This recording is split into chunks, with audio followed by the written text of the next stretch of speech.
Well, everyone, he's back. The Dark Lord returns. Bigger and badder than ever. Of course, today I want to address a controversial proposal. The idea of Tony Blair, former British Prime Minister, taking a leadership or advisory role in managing Gaza. While Blair has a history of engaging in Middle Eastern politics, I firmly believe that this would be a misguided and problematic choice. Blair's involvement is very likely to just exacerbate tensions, undermine local agency, and fail to address Gaza's complex challenges. Drawing on his track record, the region's dynamics and practical realities are simply unavoidable. Let's start with Tony Blair's history in the region, particularly his role in the 2003 Iraq War. As Prime Minister, Blair was a key architect in the US-led invasion, which was justified on questionable grounds, those being namely the unproven existence of weapons of mass destruction. Yes, Mr. Bush, Mr. Blair, they definitely existed, didn't they? Anyhow, so the war destabilized Iraq and led to hundreds of thousands of deaths and fueled sectarian violence that persists to this day. So how did we get here? Well, yesterday Donald Trump and Bibi Netanyahu waltzed out on stage together, all buddy-buddy as per usual, and they end up announcing what's now come to be known as the Gaza Peace Plan. Essentially, it's a 20-point plan which Israel and the US have agreed to, and now they're just waiting Hamas. Hamas have 3 to 4 days to respond, according to President Trump, so Hamas have said that they'd respond by tomorrow, which is actually today as I'm recording this. As of now, I haven't seen any news about Hamas' response, so I guess we're waiting on that front. If anything changes, I'm sure this part of the video will be edited out, and then we'll have something else. But nonetheless, the offer is there, and from here, folks, well, Trump has said if Hamas reject the offer, then he's essentially just going to let Israel do what they need to do, which is code for Israel can keep bombing and killing thousands of civilians, which obviously is not a great thing. We need this to stop, of course. Now, whether Hamas will come to the table, that's an interesting question, because of course, it's their livelihoods on the line. They won't be in a position of power anymore. They probably fear assassination attempts, even though they've been promised safe passage as part of the negotiations. But alas, we'll have to wait and see. It's going to be interesting times, folks, to say the least. Another thing we found out during the press conference was that there's going to be a new board that Trump has titled the Board of Peace, which is essentially going to be a group of internationals and intellectuals who will be managing Gaza, whilst it gets back on its feet, picks itself back up, dusts itself off, and hopefully becomes a more prosperous society once again. Obviously, this is going to take a lot of work because vast swathes of Gaza have been wiped out by Israeli strikes. However, that being said, it could lead to positive results. Except, here we run into an issue. Trump also mentioned Tony Blair would be on this board. Now, if you're British and you know what Tony Blair did back in the day, as mentioned prior in this video, this doesn't sound like a good idea. Whilst the Dark Lord was in power back in the UK, he'd often emphasised top-down economic solutions over grassroots political reform, so in Gaza, this is a recipe for failure. The region faces a humanitarian crisis with over 50% unemployment, limited access to clean water, and frequent power outages.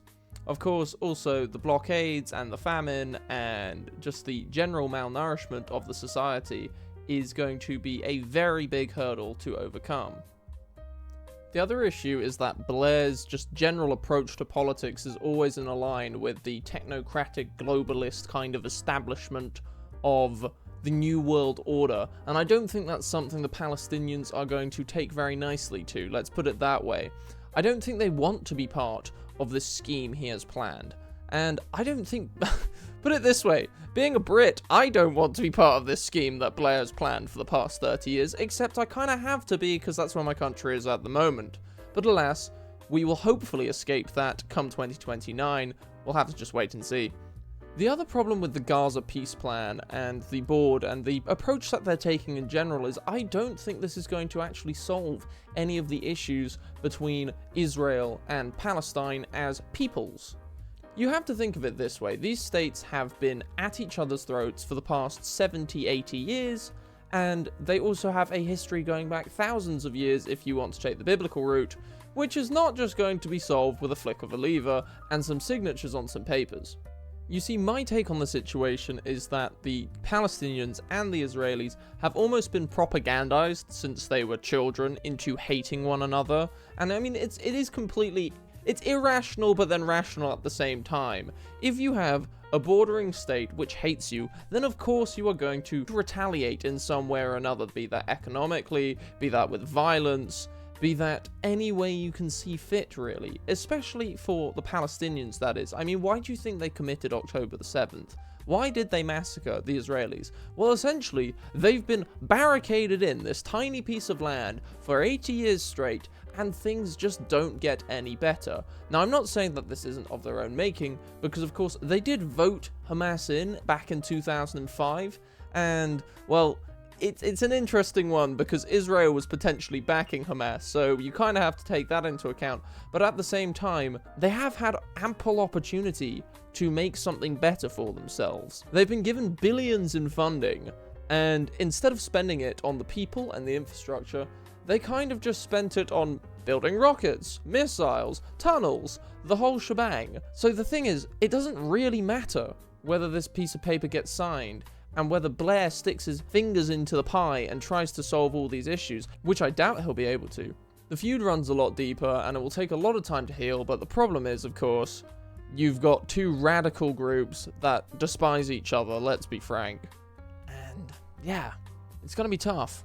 So then there's, of course, the whole religious aspect to it, where you've got the Muslims in Palestine, the Jews in Israel, the fact that Muslims typically, if they're extreme, like Hamas are, they hate the Jews.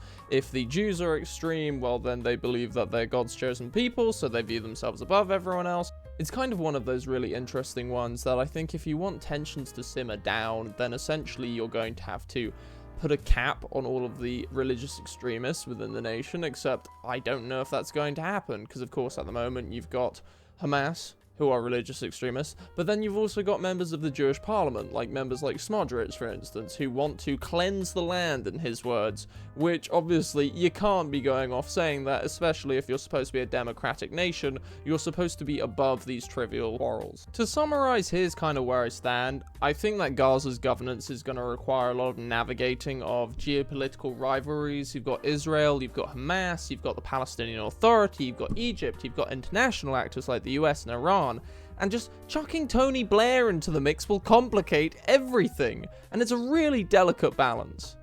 I mean, Israel might welcome him due to his past alignment with them, but at the same time this would alienate the Palestinian state and other factions, and then regional players like Egypt may also be isolated, and they play a key role in Gaza's border management. Iran are of course supporters of Hamas, and they'd likely view Blair's role as a Western attempt to tighten their control, which would potentially escalate tensions with the Iranians, which of course no one wants to see because Iran is on the cusp, or actually I believe they've already achieved, nuclear capacity. That's just my theory, don't call me crazy in the comments, although I probably am. The problem is Blair lacks the mandate or authority to enforce decisions in Gaza. He's not a neutral figure, nor does he represent a regional power with direct influence. Without a clear mechanism to implement policies or secure funding, his role would be symbolic at the best, ineffective at the worst, and damn right malevolent, potentially, which I guess is worse than being ineffective, but yeah, no, we'll see. Gaza needs a collaborative, locally driven framework, not a single figurehead with a controversial past. At least that's where I stand. Anyhow, where do you stand? Tell me in the comments, drop a like, subscribe, and yeah, comment "The Dark Lord is with us" if you made it to this point in the video. Anyhow, thanks for watching, I'll see you in the next one.